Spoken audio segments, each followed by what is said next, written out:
तो देख सकते हो गाइस, ये रहा। देख सकते हो मूर्ति है, नेस बाइक है और यह इसको मैं छोड़ने के लिए आया हूँ अजय को। तो हेलो गाइस, स्वागत है जग्गू भाई ब्लॉग में। तो दोस्तों, आप लोग कैसे हो दोस्तों? उम्मीद है कि आप सब अच्छे होंगे, स्वस्थ होंगे और मैं भी स्वस्थ हूँ। तो मैं आया हूँ अभी कोदोरा स्कूल में गाइस, मिशन में आया हूँ। यहाँ पर देख सकते हो पीछे का लुक। चलो गाइस, आगे से आप लोगों का सीन दिखाता हूँ, तो बने रहे ब्लॉग में कंटिन्यू।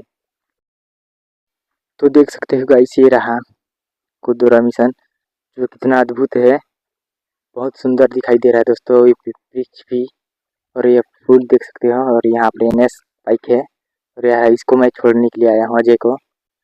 और ये रहा चर्च बोलते हैं इसको शायद। ये फूल देखो, बहुत सुंदर सुंदर फूल लगाए हुए हैं। तो कैसे रहा, इसमें ताला भी लगा हुआ है। तो अभी चलो, अभी कुछ वेट करते हैं, उसके बाद हम लोग इसको छोड़ेंगे।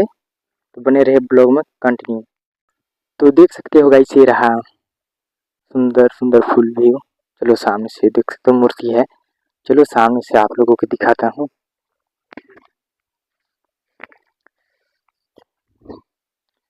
ये रहा गाइस पौधा, देख सकते हो कितना अद्भुत है।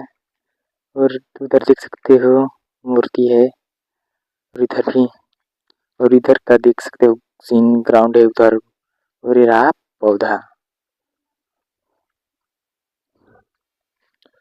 तो फाइनली गाइस, आज का ब्लॉग यहीं समाप्त करते हैं। अब मिलते हैं नेक्स्ट ब्लॉग में। धन्यवाद।